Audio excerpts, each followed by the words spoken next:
Sunana abubakar kyari Muhammad, haifaffen garin Maiduguri, jihar Borno. An haife ni a Maiduguri, jihar Borno, wato shekaru da suka wuce 60s za a ce, ma'ana 63 a lokacin da aka haife ni kenan. Falillahi alhamdu wal minna. Da aka haife ni a garin Maiduguri, karatuna da na fara na allo, na fara karatuna ne a wajen wani malami da ake kiransa malam dan juma. Malamin bahaushe ne, kuma da hausa muke alif lallan hakuri, muna yin huruful hija'iyya da hausa. Kuma idan na komo gida a wurin mahaifiyata da kuma mahaifina, suna karantar da mu alhuruf alhija'iyya da harshen kanuri. Sannan kuma mahaifinmu ya ɗauke mu ya kai mu wato wata makaranta wurin abokinsa wanda ake ce masa malam Yusuf Bakarkare ne, mutumin Fataskum amma zaunanne a garin Maiduguri. Shi ma kuma ya samu muka zauna a ƙarƙashin almajirinsa malam Aisa, mai dukkansu sun rasu sun koma ga Allah, Allah ya musu rahama. A nan ne muka yi karatunmu na allo. Muna cikin yin karatu na allo, alhamdulillah, a gida wurin mahaifiyata da kuma mahaifina ina ɗaukan ilmi, musamman ma littattafai irin su ahalari da ishimawi da su kurtubi, ƙananan littattafai na fikihu na malikiya. Sannan tafiya ta yi tafiya, sai aka yaye mu daga gida, ma'ana yayewa da nake nufi cewa an ba mu daman mafitan mu nemi ilmi a duk inda muke so. To a nan ne Allah ya haɗa ni da wasu malamai a nan unguwanmu, wayanda na yi karatu a wajensu, irin su littafin risala da irin littafin iziya da kuma tafsirin ƙur'ani na littafin tafsirul jalalaini da sauran littattafai na luga irin su al'ajurumiya da kuma irin su mulhatul i'rab. A wurin malaman na alhamdulillah akwai malam Basayinna, akwai malam Babagana, cikin malaman da na yi karatu wajensu. Ƙarshe na samu izini a wurin iyayena na ringa halartar makarantar sheikh Muhammad Abba Aji mai rasuwa, wanda yake garin Maiduguri. Muka fara karanta littattafai a wurinsa, littattafai irin su Muwatta Malik. Muka sake maimaita littafin risala, sai na yi kwaɗayin karatu irin na zamani, musamman ma irin haya islam.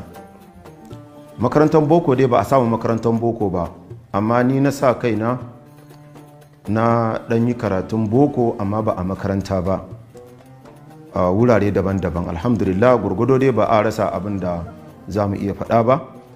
Sannan sai ƙarshe na samu yin iltihaki na shiga makarantar haya islam wanda yake nan garin Maiduguri.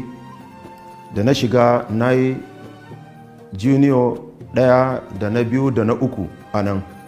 To da na yi ƙarshe, akwai wani bawan Allah wanda nake karantarwa a gidansa, nake karantar da 'ya'yansa da matansa, Alhaji Umaru, manajan pizza da ya komo Kano, ni ma sai na bi shi Kano, wannan 1980s kenan. Da na zo Kano, da ikon Allah shi ya taimaka min, da ikon Allah sai na samu karbuwa a SAS. Sai ga tawaga sun zo daga jami'a ta musulunci ta Madina, wanda suke daura a Kano a nan BUK. Wannan daura da za a yi lokacin ni na yi shiri zan komo Maiduguri, sai wani bawan Allah ya ban shawara ya ce in zauna nima in yi musharaka, in yi attending din wannan daura. Sai na zauna na yi attending din daura, na je na yi registering. Da muka yi jarrabawa, sai Allah ya taimaka na zam ina daga cikin mutane 12 da suka samu distinction. To sai aka yi mana interview a nan Kano, a nan BUK, sai aka tafi da sunayenmu. Shekara tana zagowa, da ikon Allah sai sunanmu ya fito. Shine wannan farkon wato haɗuwata da jami'a ta musulunci ta Madina. Wannan labarin da nake baka 1992 kenan. To dama na yi aure lokacin da nake karatu a jami'a ta musulunci ta Madina, don na yi aure 1994, lokacin ina can shekara ta 2. Daga bayan na zo na tafi da iyalina, muka zauna a can. Muna gamawa sai muka zo tare da ita. Daga zuwa na nan Imam Malik Islamic Center da ke nan garin Maiduguri, an gina ta. Wani babban attajiri ne, Alhaji Tijani Bolori, ya yi volunteer, ya kashe kuɗi miliyoyi, ya gina fi sabilillahi. ana neman ma'aikata. To a lokacin an riga an ɗau darekta, sai suka yi shawarar cewa to wannan abubakar ya dawo daga saudiya bayan ya gama karatunsa a kano, ya kamata a ce shi ma ya zama wani abu a nan. A lokacin sai aka zaɓe ni na zama ni ne mataimakin darekta a nan Imam Ali Islamic Center.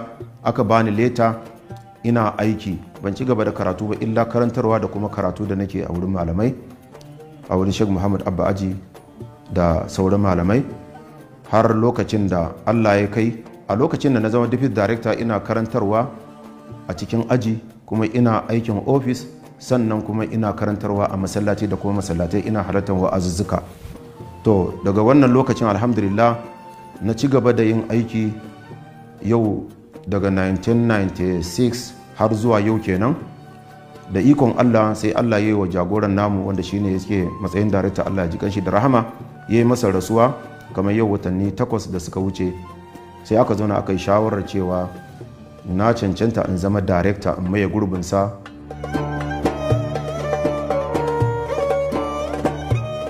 Wallahi lokacin da nake karatun Qur'ani da ikon Allah akwai surar da tafi ban wahala lokacin da nake karatu. Surar da tafi ban wahala a lokacin da nake ba kamar suratul an'am. Amma kuma akwai wani yanki cikin Qur'ani wanda almajirai yana ba su wahala da gaske, amma Allah da ikonsa ba alfahari ba da taimakon Allah, ni kuma ba yankin da yake min sauki irinsa, yankin da yake magana akan rabon gado, yusikumullahu fi auladikum lidzakari mislu hazil unsayayn. To wannan ba wanda Allah ya sauƙaƙa min kamar shi. Ba abin da yake faranta min rai a rayuwa in ga cewa wani ya musulunta, ya rungumi addinin musulunci, ko kuma wani ya fahimci gaskiya, ya bar ƙarya ya koma kan gaskiya, mutum ya tuba ya koma ga Allah. Wallahi ba abin da yake sani farin ciki kamar wayannan abubuwa guda biyu.